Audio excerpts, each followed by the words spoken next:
안녕하세요. 행복한 하루입니다. 우리 화사님과 함께하는 짤막 토크 시간인데요. 오늘은 어떤 주제일까요? 제가 좋아하는 예능 프로 중에 하나가 바로 유퀴즈 온 더 블럭입니다. 다 알고 계시리라 생각하는데요. 동네 여기저기를 돌아다니다가 길거리에서 만난 시민들과 토크를 하면서 퀴즈를 푸는 프로그램이죠. 퀴즈의 정답을 맞추면 100만 원을 그 자리에서 현찰로 쏘는 그런 아주 멋진 프로그램입니다. 유튜브에서 최근 방영된 이 유퀴즈 온 더 블럭의 내용을 봤는데요. 시청자가 낸 퀴즈가 귀에 들어오더라고요. 그래서 오늘의 주제로 삼아 봤습니다. 그 퀴즈의 내용은요, 바로 다음과 같은데요.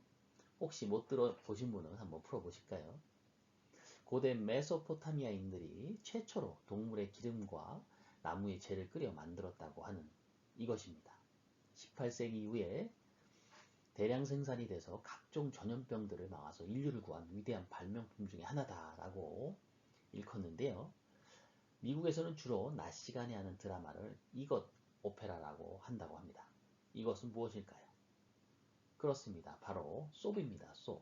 SOAP. 비누이지요. 비누는요, 우리 세수를 할 때 또는 빨래를 할 때 이렇게 사용하는 물품이죠. 화장품 관점에서 보면 화장품에서 가장 중요한 성분, 계면활성제죠. 비누는 바로 계면활성제와 거의 같은 겁니다. 지방하고 수산화 나트륨이나 수산화 칼륨 등의 알칼리와 중합 반응을 통해서 얻어지는 그런 물품인데요. 지방, 동물의 기름이 지방이죠. 그리고 바로 알칼리, 즉 수산화나트륨, 수산화칼륨이 바로 잿물입니다. 그 알칼리 용액이 이런 잿물인데요. 볏짚이나 건초를 태워서 완전히 연소시킨 하얀 젤을요. 헝겊에 올려놓고 물을 붓고 내리면요. 각종 미네랄, 특히 알칼리 이온이 녹아내린다고 합니다. 그 알칼리 이온이 녹아내린 이 물을 잿물이라고 하죠. 그러면 소프 오페라는 어떤 기원에서 나왔을까요? 그 기원에 대해서는 제가 궁금해서 찾아봤는데요. 1930년대로 올라갑니다. 그 당시에 미국에서는요, TV가 대중화가 안 됐기 때문에 라디오를 많이 들었다고 합니다.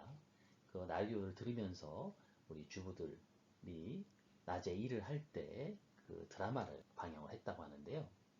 그 드라마가 너무너무 재밌어서 주부들이 아주 광적으로 그 드라마를 청취하였다고 합니다. 그런데 지금 우리나라도 중간중간 광고를 하지만요. 드라마, 라디오에서 광고를 할 때 주로 생활용품과 관련된 것이었다고 합니다. 치약이나 세제나 또 비누 이런 것들이었죠. 그래서 이런 나지 않은 일일 드라마의 광고, 주부를 위한 타겟 광고, 소프 오페라 형태의 기원이 나왔다고 하네요. 비누는요, 불과 2년 전만 해도 화장품이 아니고 공산품으로 분류가 돼서 관리가 됐었는데요. 2019년 12월 31일자로 화장품으로 전환이 되었습니다. 왜 화장품으로 전환되었을까요? 그 원인을 보니까 가습기 살균제 사고가 가장 큰 계기가 되었다고 하네요. 가습기 살균제 이 사고는 너무나 많이 알려져서 여러분들도 다 알고 계실 텐데요. 정말 제품을 사용할 때 그 화학 물질의 그 위해성을 적나라하게 드러내 주었던 사고지요. 당시에 얼마나 많은 인명피해를 입었는지는 아직까지도 가늠하기 힘들다고 하는데요. 이 가습기 살균제 같이 생활 속에서 사용하고 있는 생활화학 제품들의 안전관리에 큰 구멍이 뚫렸기 때문에 그에 대한 대책들 전반적인 검토가 필요했고요. 한 3천여 품목에 달하는 이러한 생활화학 제품을 전수조사해서 이 법 테두리 안에서 정확한 안전관리를 할 수 있도록 제도를 정비하기 시작했다고 합니다. 그 중에 하나가 화장 비누고요. 화장품으로 전환이 되면서 식약처 주관 부처 하에서 관리가 되는 그런 품목으로 지정이 되었다고 합니다. 대표적으로 화장 비누 외에도요. 화장품으로 전환된 품목이 흑채, 또 제모왁스가 같이 전환이 됐고요. 또 의약 외품 같은 것들로 전환된 게 휴대용 산소 캔이라든지 또 위생용품은 일회용 물컵이라든지 숟가락, 일회용 기저귀, 팬티 라이너 등 굉장히 많은 화학 물질이 포함되어 있는 그런 제품들을 이렇게 제도권 안으로 들어와 관리를 하기 시작했습니다. 자, 그러면은 우리 화장품에 대해서 화장품 관점에서 한번 살펴보도록 하겠습니다. 화장품법에 따르면 화장품 유형은 13가지로 나누는데요. 화장품 전환 품목 3가지 각각 어디에 들어갈까요? 화장비누는 인체 세정용 제품류, 흑채는 두발용 제품류, 제모왁스는 채모 제거용 제품류에 해당이 됩니다. 그러면 화장비누가 소속되어 있는 인체 세정용 제품류에는 또 어떤 것들이 있는지 한번 볼까요? 자, 폼클렌징, 바디 클렌저, 폼 클렌저, 그리고 화장비누 외에도 비누 형태의 액체 비누가 있죠. 액체 비누, 화장품으로 전환된 지 화장 비누보다 또 앞선 선배입니다. 외연부 세정제도 있고요. 물유지도 있습니다. 물유지에는요, 2가지의 또 다른 형태의 것은 제외하는데요. 식당에서 쓰는 그런 손을 닦는 용도의 물유지는 제외되고요. 물티슈라고 하죠. 또 시체를 닦는 그런 용도의 물휴지는 제외가 됩니다.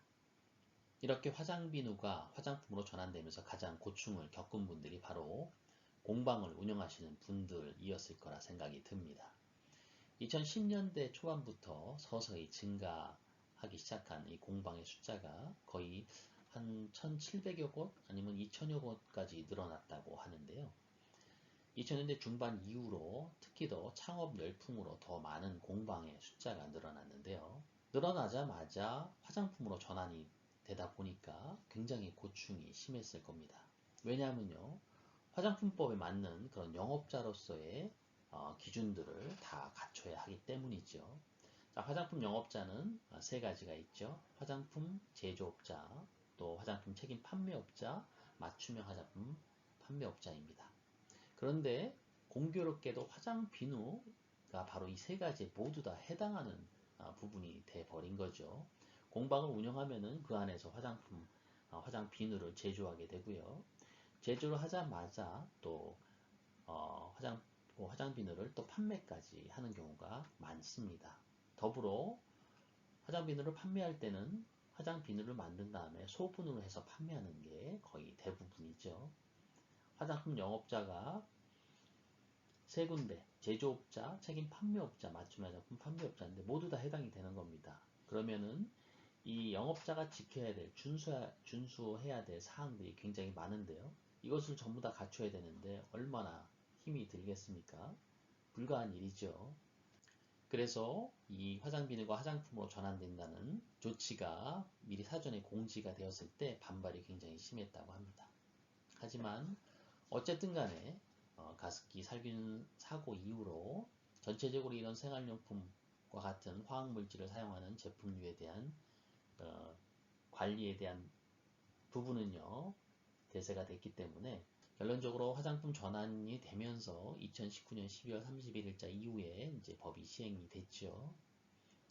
그러면서 한시적으로 이런 유보 조치들을 조금 취하게 되고요.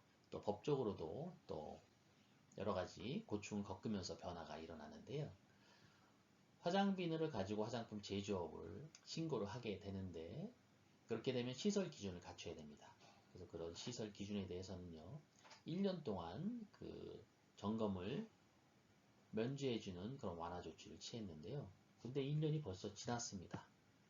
작년 2020년 1년 동안 화장품 제조업자로서 화장 비누를 제조하시는 분들은 시설 기준을 어느 정도 갖춰야 되는 부분이 있는데 그 부분을 1년간에 걸쳐서 준비하라고 해서 이미 1년이 지나버렸고요.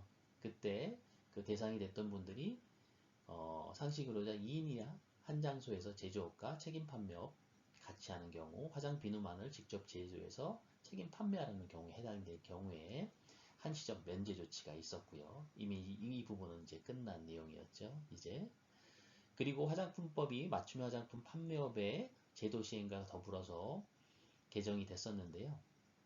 3월 14일자 다 기억하실지 모르겠네요. 제조 수입된 화장품 내용물을 소분한 화장품, 바로 화장비누도 여기에 포함됐었는데 그렇게 되면은 맞춤 화장품 판매업자가 지켜야 될 부분 중에 가장 중요한 부분이 조제관리사를 둬야 되는데 화장비누 만드는데 조제관리사를 둬야 하는 상황이 발생된 거죠. 아니면 본인이 공방을 운영하시거나 이런 대표자분께서 조제관리사를 따야 되거나 그렇죠. 고용하거나 이런 상황이 돼버렸는데 너무 가혹하다는 부분이 있었기 때문에 바로 개정이 됩니다. 고용비누 등 여기에 해당되는 내용물을 단순 소분한 화장품은 제외한다. 즉 조제관리사는 필요 없게 된 거지요. 현재 많은 공방을 운영하시는 분들 어떻게 하고 계신지 정말 궁금한데요. 여하튼 잘 하시기 바라면서요.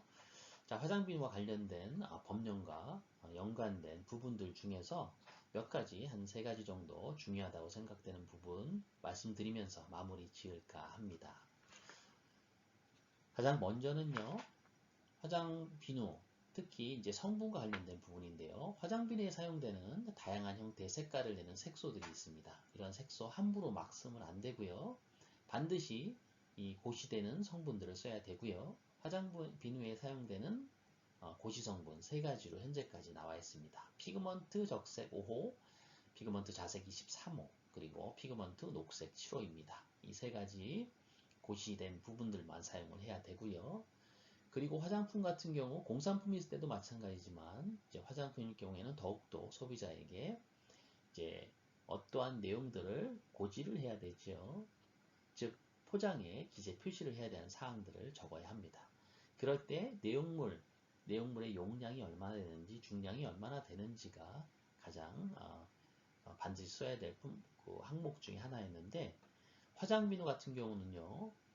특성상 제조한 이후에 수분이 증발되면은 또 용량이 줄어들 수가 있습니다. 그래서 대부분의 화장품은 용량, 중량의 한 가지 최종 제품으로 이렇게 표시를 하는데 화장 비누 같은 경우에는요. 수분을 포함한 중량과 건조 중량을 함께 기재 표시해야 된다는 거 다르죠. 요거 하나 같이 기억하시면 좋을 것 같고요.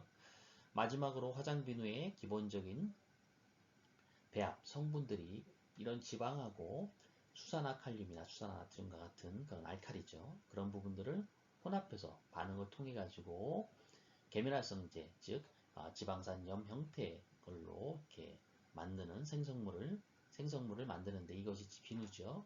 그런데 반응을 하지 않고 남아있는 그런 알칼리가 좀 있을 경우에는요. 알칼리는 피부에 굉장히 안 좋은 그런 해를 끼치는 성분입니다. 그렇기 때문에 많이 남아있으면 피부에 안 좋겠죠. 그래서 유통화장품 안전관리 기준에 유리알칼리는 0.1% 이하로 관리해라 라고 기준이 정해져 있습니다. 그렇기 때문에 화장비누를 만든 다음에 유리알칼리 0.1%가 넘지 않도록 또 관리를 해야 됩니다.